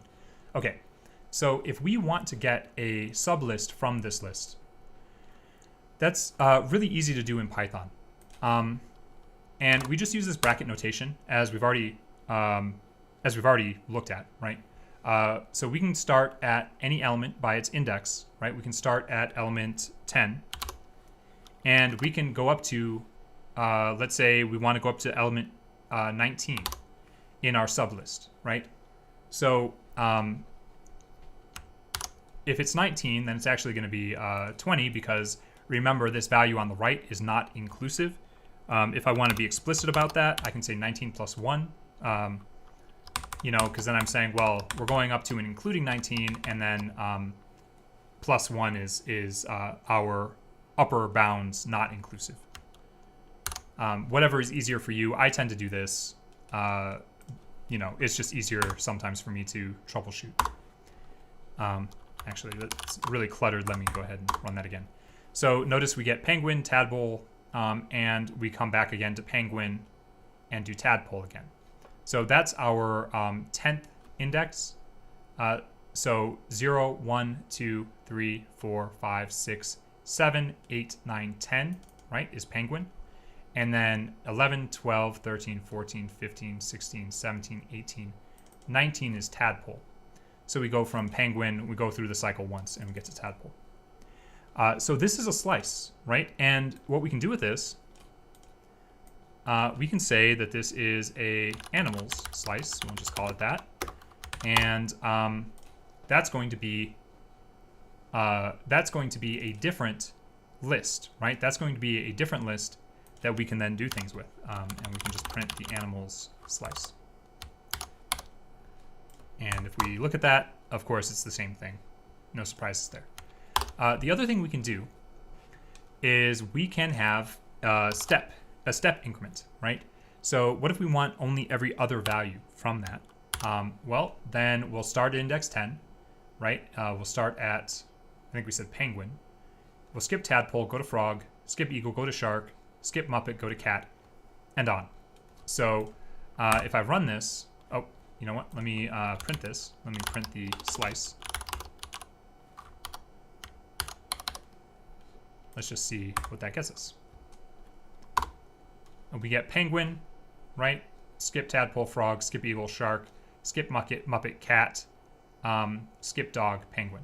And that is a subset, that is a sublist where we're we're getting every other. Now, if we want to get every third, that's as easy as putting a 3 in there. And you'll see then we get our penguin, we skip tadpole, we skip frog, we get eagle, skip shark, skip muppet, we get cat. And again, we get tadpole. So penguin, eagle, cat, tadpole. So this is a really nice way to access a list. And let me just demonstrate something that may not be obvious. It'll come back around. What if I want to make a copy of animals? You would think you could just do this. Animals2 gets animals. But let me show you something. Let me print animals. Animals. Let me spell that correctly. And let me print animals2. Now, if I print these, they're the same. What if I print their ID? And if you recall, ID is the virtual memory location in the Python virtual machine. Essentially, it's the memory location. So let me just print the IDs of both of these. Because even though you would think that this is making a copy, what we're actually doing is creating another thing that points to the same place. And we can see that here because both these addresses are the same. I'm not going to read that off, but they're both the same. And that means that if we change something, why don't I do this? I'll copy these. And not only will we print the IDs, but we'll print the lists themselves. And I think this will be a little clearer, right? So we'll print the IDs, and I'm going to change one of the values in animals. Let's change animals sub 3 to human. Okay. Let's change that, and let's see what that does. Do you think it's going to change our IDs? Are we going to now have two different objects? What's going to happen? You might have some suspicion about this already. Oh, wow, these are not readable. Didn't think about that. Let me go ahead and change this to just 8 elements so that we're not looking at this big wall. Okay, so notice the IDs are still the same. They are the same object, and we changed our 4th element to human, and that changed in both representations, animals and animals2. So how do we get around this? You know, how do we get around this? One way is we could do .copy. And if I do that, animals2 is going to be a different object. It's not going to be the same thing as animals. It is going to have a different memory location. And when we modify animals down here, right, on line 4, we're not going to be modifying it. We're not modifying it in the other, in animals2. So when we modify animals, we're not modifying animals2. So let's see about that. And sure enough, here's animals. Has human in the 4th place. Here's animals2. It has tadpole in the 4th place. So I think that's pretty straightforward. The other way that we can do this, we can actually do this with list slicing. And instead of slicing just, making a sublist, we can use this form right here from, there's an implication here, from 0 up until the length of animals. We can do that. And that's actually going to give us a clear copy, right? It's a sublist that contains all the elements. And that's also going to copy here. So if I do that, we get a duplicate. And of course, we're still modifying animals. I don't need to explicitly put these values in because they are implied, okay? So if I do this, that is the same thing. I tend to do this when I make copies, and for lists at least. If I make a copy of a list, I'll probably do this. I probably won't use .copy, but they get me the same thing, so it doesn't really matter which one you use. It just, I think .copy might be a little nicer because somebody reading your code would see .copy, and maybe they wouldn't understand this immediately. So maybe that's a good reasoning for using .copy. So let me see if that's everything in list slicing. Oh, you know what we could look at?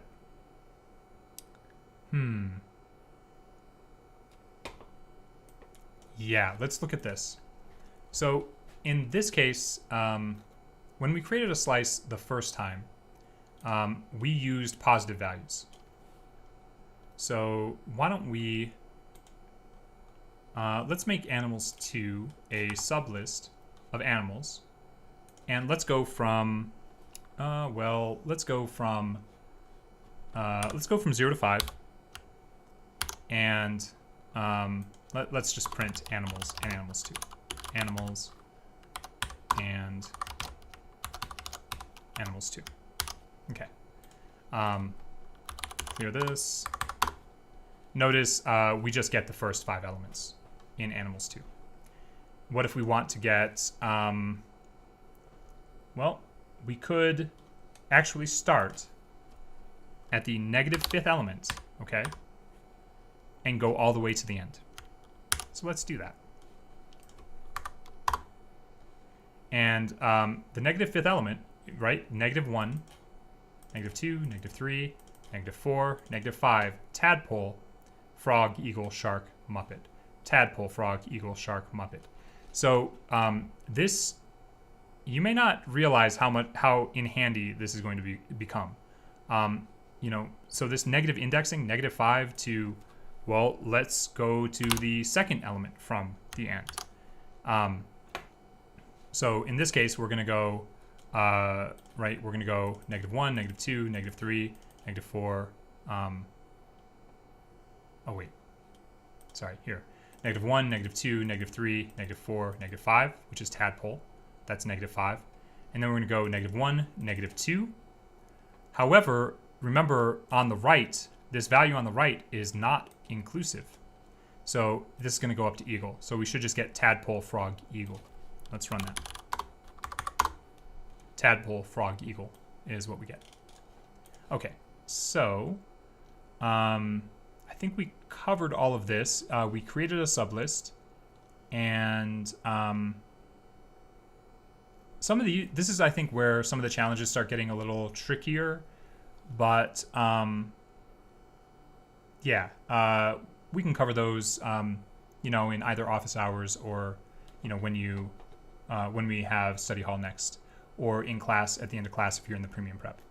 Okay, so I'm going to just grab this next URL and set it aside, and that's what we're going to pick up next time.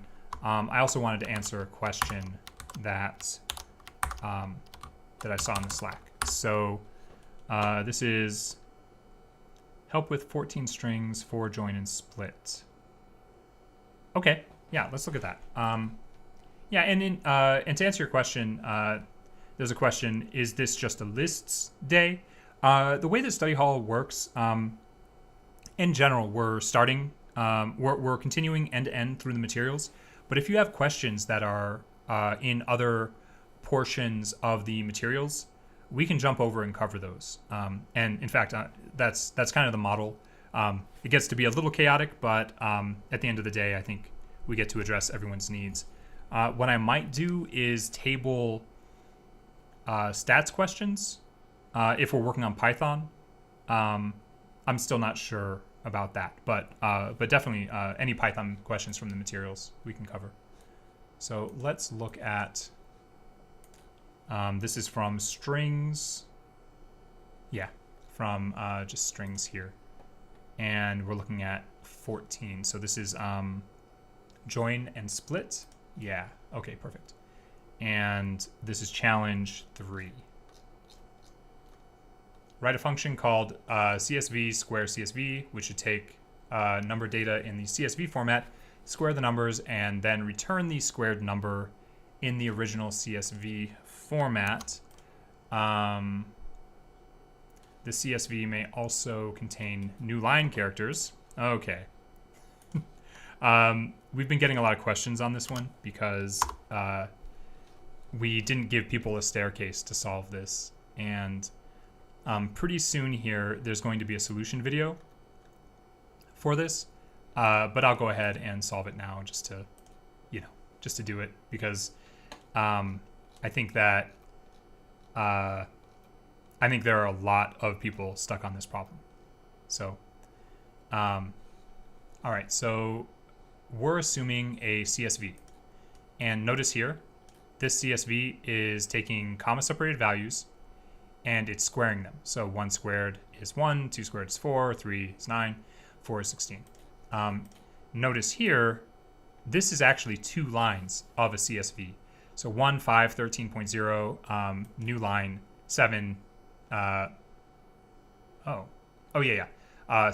to 11.1. And when we square this, we get, of course, 125, 169. And then on the second line, we get 7 squared is 49, 4, 121, 123.21. And interesting thing. Okay, no, cool. So I was going to say there's an interesting thing here where we have different length lines, but it doesn't appear that we do. There's a statement here. I felt like it was relying on dictionaries. I was missing the point. I mean, we could take a dictionary approach here, but we don't need to. Let's go ahead and just walk through a solution for this because, this is the last problem of the intro Python block, and it's sort of like, I don't know, it's kind of a, let's challenge you, let's take you to the limit or something. Yeah, and I think we don't give you quite enough to work with, and we're actually working on this problem to make it a little bit more accessible, or at least, there will be a solution that you can walk through. Okay, so this is called CSV square CSV, and it's going to take in, let's just call this, let's call it a CSV, I guess. Oh, is that a reserved word? No, it's fine. Okay, I didn't think it was. Okay, so we're taking in a list, right? That list is going to be, let's just grab these, and we'll consider these to be what we're working with. So we'll do both of these function calls once we finish writing some code. Okay, so we're taking in a list and we're returning a list, and that list is going to have the same shape as the original list. So why don't we work with that? I'm going to say, I'm just going to make something called output, and I'm going to do csv.copy. Is that what I want to do? Oh, I'm sorry. We're not taking in a list. We're taking in a string, right? These are strings. So we're going to convert these into lists and then convert them back into strings. So the first thing, we make a collector, and then we're going to split each of these lines. So in this case, there is no split because there's no \n character. I'm going to make something called split on, and we're going to split on a new line character. So we could have as many lines as we want here. So we might want to consider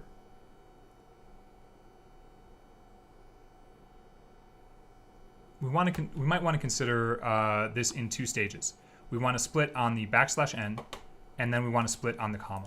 So I'm going to say, do I want to do this? How about, let's call this lines.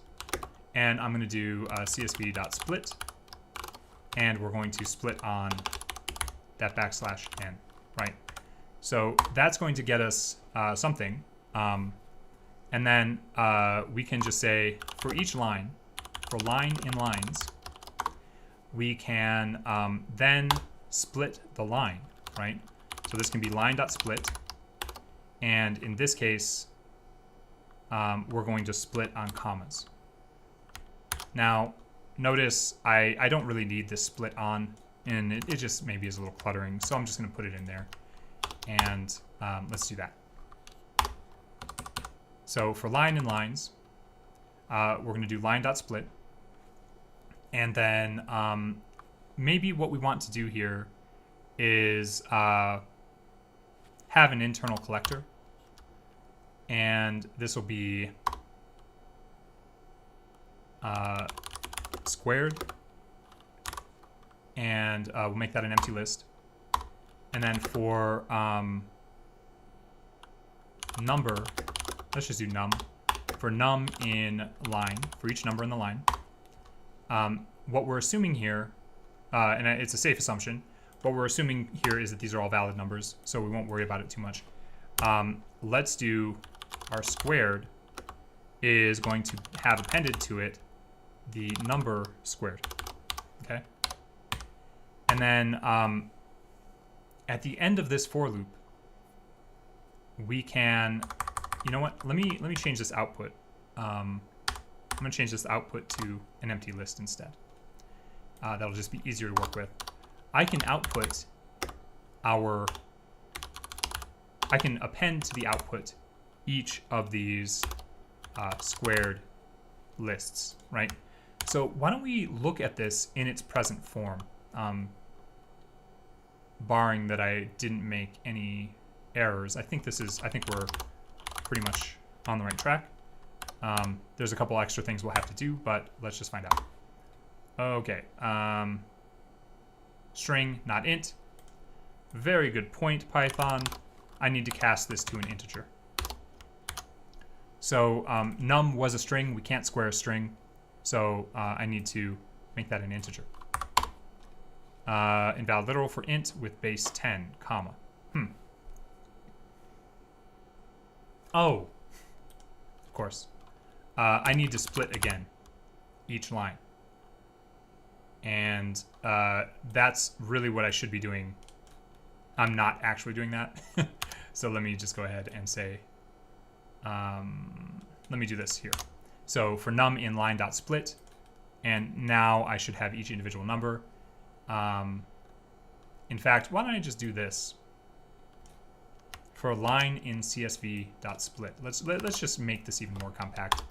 We can even kind of fit it on one thing. So For every line in split, in the split CSV, we're splitting on this \n, and we're building this squared collector, and then we're appending to the square, we're building it and then destroying it when we get there again, right? So for every line, we're going to have a new list, and we're appending to it the integer form of that num for each number between the commas, and we're just squaring that, and then we're appending all of that to the output. We should be able to print the output.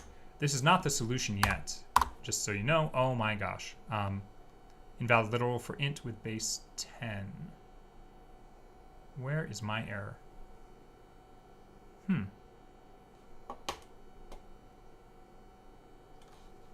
Oh, in fact, we should be using float here. Square.append float. There we go. All right. So notice this. When we're printing this, we've got a line. We've got another line, and we've got another line. So there's something a little bit weird about this, and that's I have an indent here. I really don't need that. Oh, clear. Okay. In this, oh, I see. Sorry, that should be indented. Let's check again. Okay, so here's the first list. We only have one line as a sublist, and in the second list, if we look at this, we've got two lines. We've got this, and then we've got this. So that is likely doing what we want it to do. Now, we might want to start using join somewhere around here. And instead of appending a sublist, what I'm going to do, because we want to end up with strings, I'm actually going to I'm going to take squared, and I'm going to join the elements in squared on these commas. So let's see what that gets us when I run it. Oh, we have to make these strings again. So maybe instead of appending a float, I'm going to cast that to a string again, if that makes sense. So in order to do the mathematical operation, I convert it to a float, then I convert it to a string. And now we can append all of those numbers joined by commas, and I think what we'll get is a list of strings. And we do, right? So let's take a look at that. Just make sure that this is understandable. In this first one, this is our first call to the function, and we can see that there's only one string in the list, which is what we expect. In this case, there are two elements in the list, and they are both strings. We've got that first line and the second line. And we want to make this all one string at the end of the day, separated by a new line, and to do that, we can just do another join, right? So instead of joining on commas, we can join on new lines. So new line.join the output, and let's see if that gets us what we want.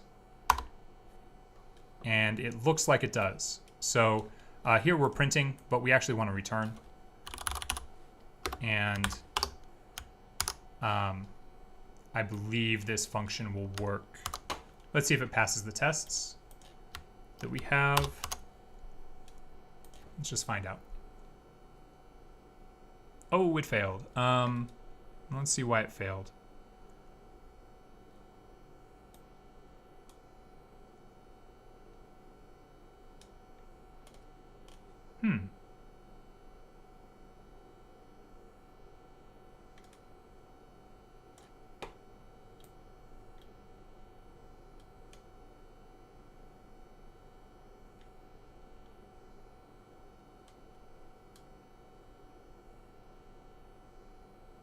I think there might be an actual precision error here.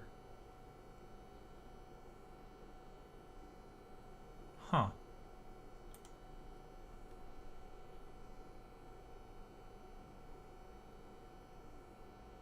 Yeah. I think there might be. This is a new challenge that we put in here. Oh, let's see. Ah. There is an issue here. And I'm going to point this out. 16.0, if the value is an integer, we actually want to check and make the square of an integer here. But instead, we're squaring a float, right? So we need to put a little more logic in here. That's interesting. This is really interesting. Okay, so I can do that. Let's do if is instance of num. If that's an int, then we want to let's say num temp. Let's call it num temp is going to be an int of the num. Oh, actually, that's not going to work the way that I expect it to. Huh. Okay. Oh, I know. The difference, a difference between integers and floats is that floats have a dot in them. And remember, these are strings right now, so we can just use this period. So this will work, I believe. If there's a period in num, then we can say, well, let's do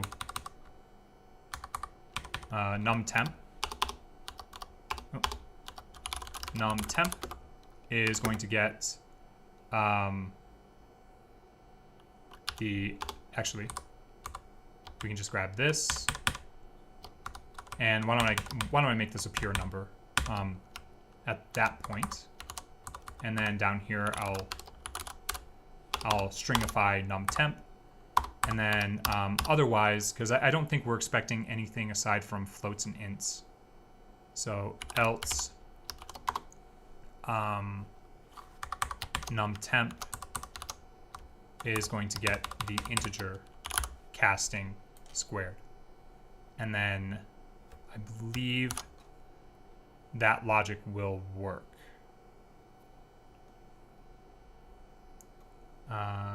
Yeah, okay. I think this is good.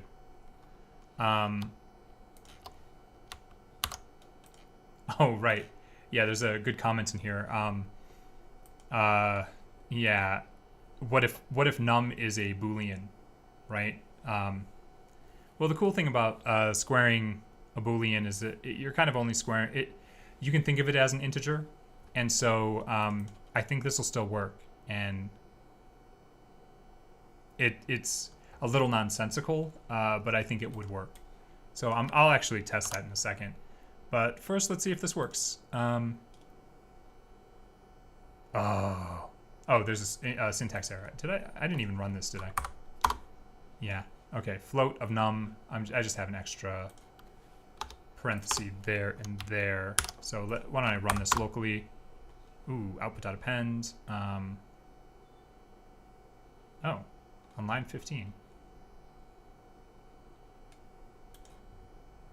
Interesting. What am I missing here? Oh, I see. I am missing a close paren right there. Okay, that looks like, I'm not printing these results, but I'm not getting any errors. So why don't I just grab this code and put it here.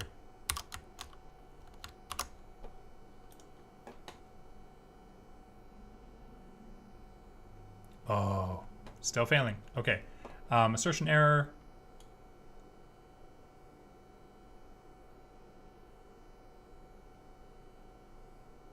Oh wow, do we have to round for this? I think we do. Does it say this?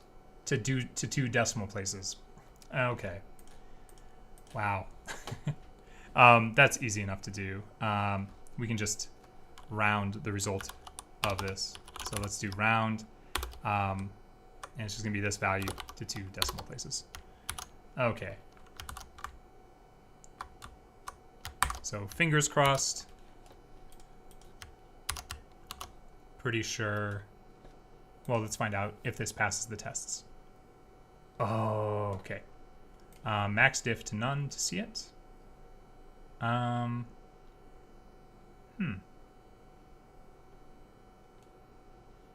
Interesting. Am I missing something?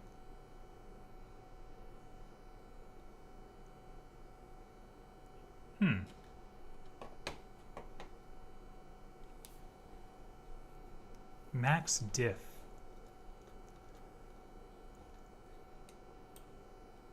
Okay, so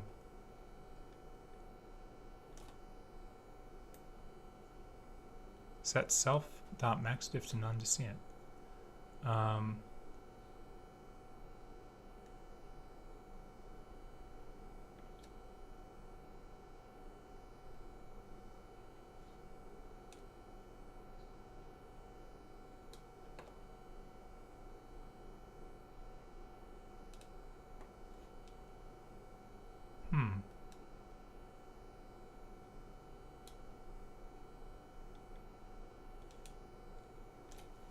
Yeah, I'm not seeing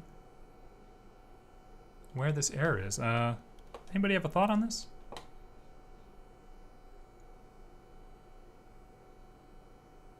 Huh, is there a Boolean?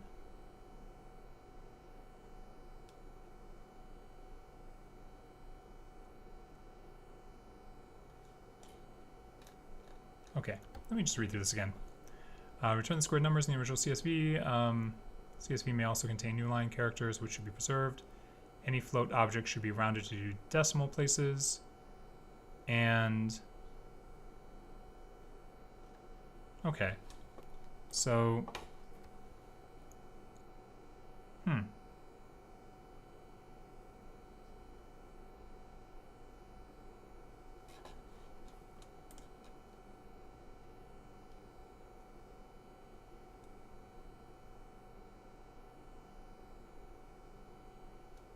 I think there might be a test error here. I'm going to investigate this, and logically, I think this works. Let me go ahead and print the results of this. This is one of those things that, you know, you write something new and you think it works the way you expect, and you try it out, and it doesn't work exactly how you expect. So let's find out. If our expectation 14916, that makes sense. 125, 169.0, 49.4, 123.21. Why don't I? Okay, cool. So, given these, I would think this would work. I'm gonna just take a look at the tests, the actual unit tests, to see if there's some issue here.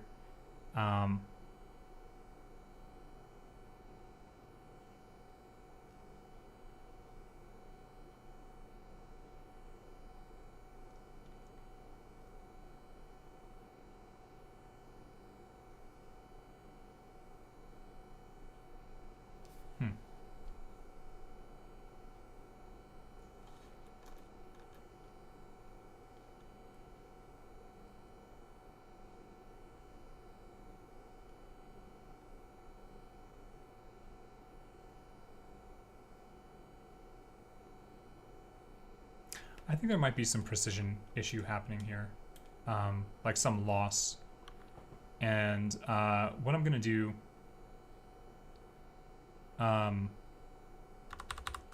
let's just cast this to num.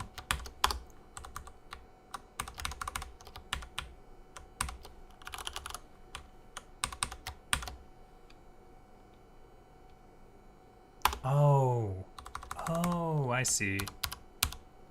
Nope. Let's see. Okay, so we either get a float or an int, and we're going to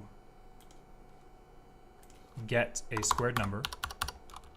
So num squared, and let's just take num temp and raise it, raises the second power. And then this is where, let's try rounding it here.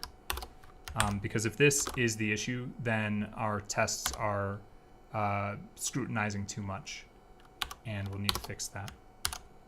Round num temp squared to 2 places, and then we can append the string of num squared, not num temp. And then we can join those strings, and then we can join all the lines. Okay, yes. All right.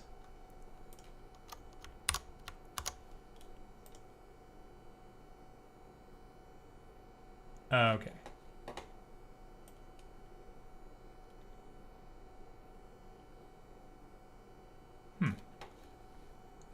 Oh.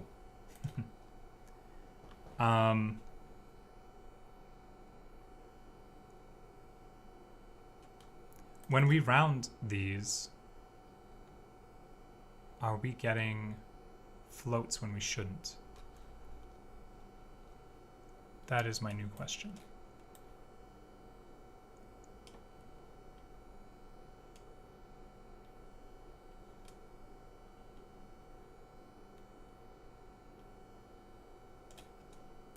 Yeah, if we look at this first value, and I think this might be telling, 3364 versus 3364.0, 7225. And in this case, it's 7225, 0.49, 0.49. My suspicion is that that we're dropping a value here, and this could be a Python version issue,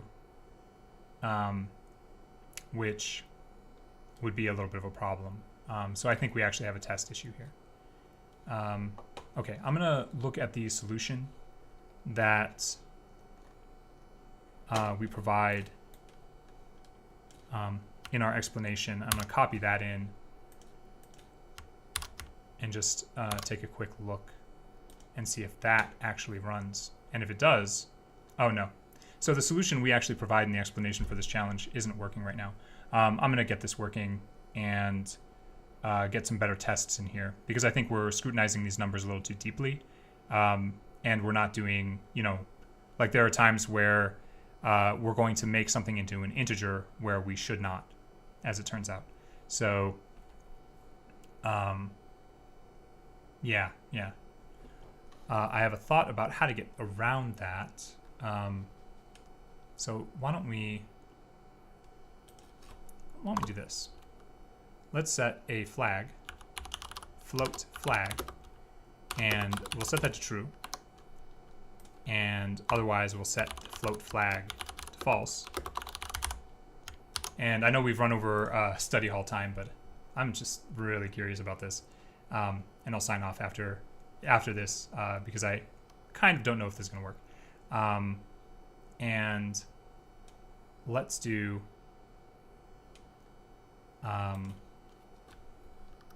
num squared. Let's say if float flag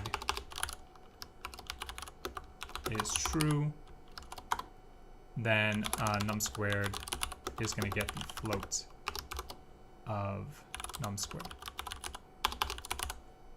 Sorry, y'all, we're in the weeds. Please feel free to to sign off. I'm just we've got a broken challenge here, and I just am giving it a quick test. Oop, let me get rid of that.